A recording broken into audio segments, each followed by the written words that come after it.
CRISPR can cure disease, but it also fails in ways most people never hear about.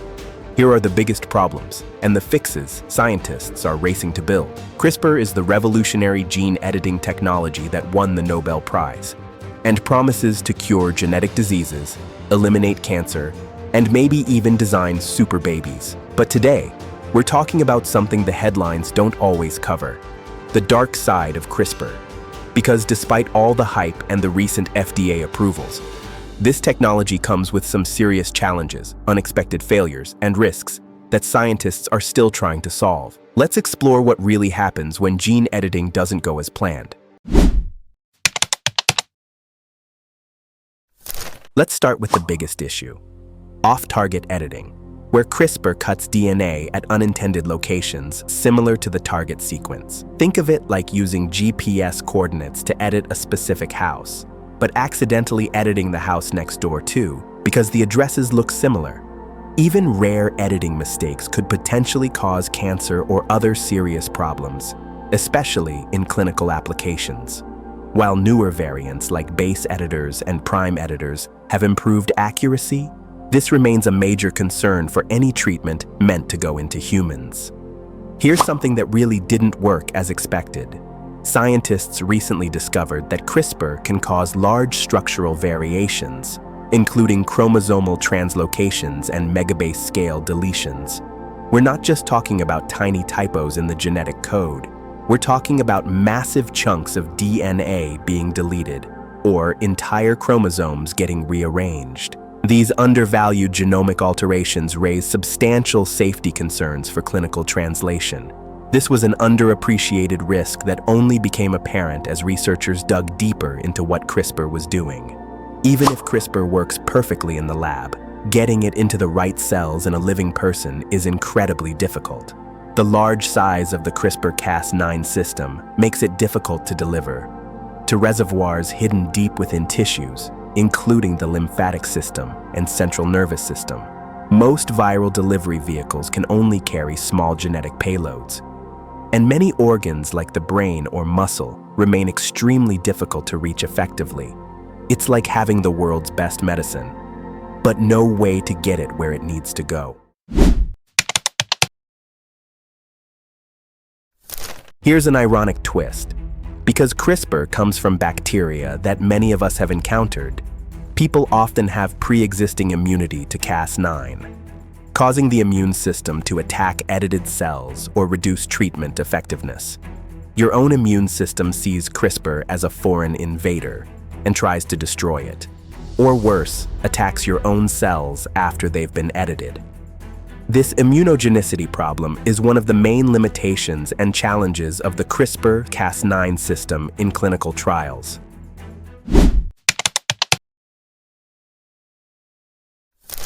Let's talk about a specific failure. CRISPR has been tested for HIV treatment, and the results were disappointing. The main limitation of the HIV trial was that a single administration cannot target all reservoir cells, and safe delivery to latent reservoirs remains a huge challenge. The HIV virus hides in cells throughout the body, and CRISPR just couldn't reach them all. One administration wasn't enough, and currently, no delivery system can access all infected cells. When scientists attempted to edit embryos, they discovered a major problem. CRISPR often edits some cells but not others, creating a mosaic organism with a mix of edited and unedited cells. This unpredictability is one reason embryo editing remains highly controversial and restricted. You might end up with a person who's only partially edited, which could create entirely new health problems. The way cells repair CRISPR edits has been a nightmare. The error-prone, non-homologous end-joining pathway often results in insertions or deletions that disrupt gene function, leading to unpredictable genomic consequences that complicate therapeutic outcomes. Basically, after CRISPR cuts the DNA, the cell tries to fix it, but the cell's repair mechanism is sloppy and often makes mistakes. It's like asking someone to fix a typo, and they accidentally delete the entire paragraph.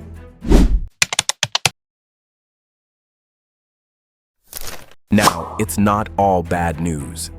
In late 2023, we saw the first CRISPR medicine approved, Casgevy.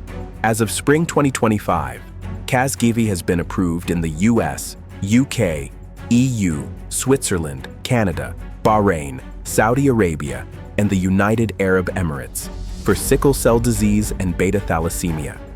The results have been dramatic.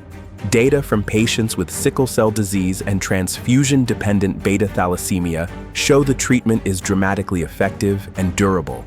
By mid-2025, more than 75 authorized treatment centers were activated globally, and approximately 115 patients had completed their first cell collection. However, the treatment costs $2.2 million per patient, and it requires highly specialized facilities. Access remains a huge challenge. The good news in 2026, scientists are developing better alternatives. Prime editing offers a more precise alternative by avoiding double-strand breaks and allowing targeted genetic changes. Instead of cutting DNA and hoping the cell repairs it correctly, prime editing makes precise changes without creating breaks. In May 2025, Prime Medicine announced positive results from treating a patient with chronic granulomatous disease. This was the first ever clinical data showing the efficacy and safety of using prime editing in humans.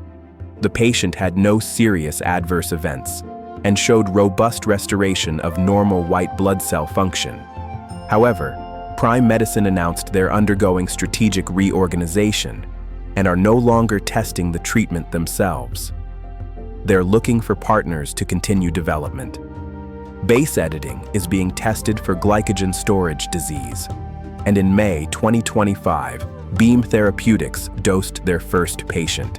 Base editing can make small changes to DNA without creating double-strand breaks, potentially reducing some of the safety concerns.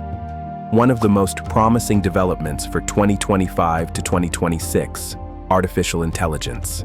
AI is helping scientists design better guide RNAs and predict potential errors in CRISPR editing, leading to more accurate predictions of CRISPR's effects.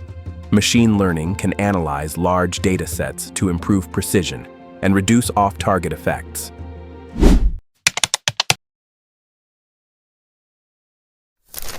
Researchers have developed PE4 and PE5 versions of prime editors that manipulate cellular mismatch repair pathways to improve genome editing outcomes, increasing editing efficiency significantly.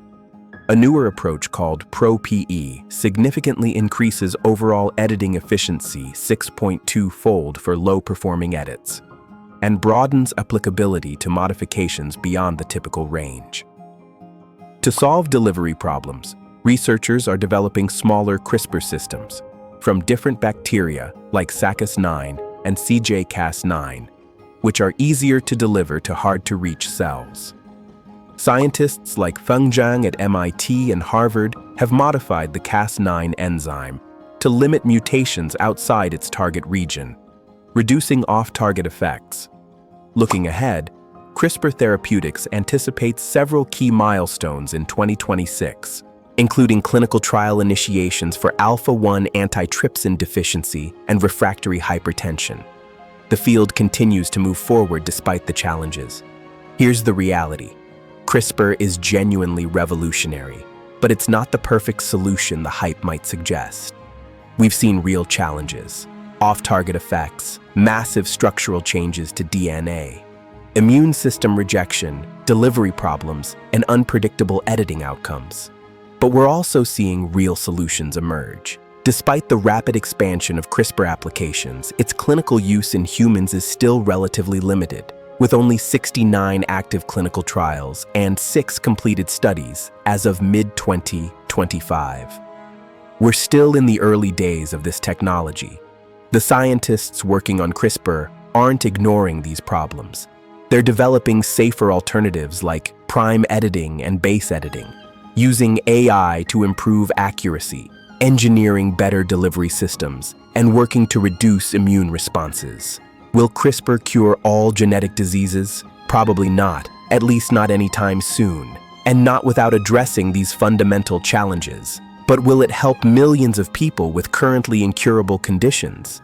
The early evidence says yes, if we can solve the delivery cost and safety issues. The key is managing expectations and understanding that revolutionary science takes time to get right. Every failure teaches us something important, and every solution opens new possibilities. What do you think? Are the risks of CRISPR worth the potential benefits? Should we be pushing forward faster or taking more time to understand the risk? Drop your thoughts in the comments below. If you found this video informative, hit that like button and subscribe for more hunting into the real science behind the headlines. And if you want to learn more about any specific aspect of CRISPR, let us know in the comments and we might make a follow-up video. Thanks for watching.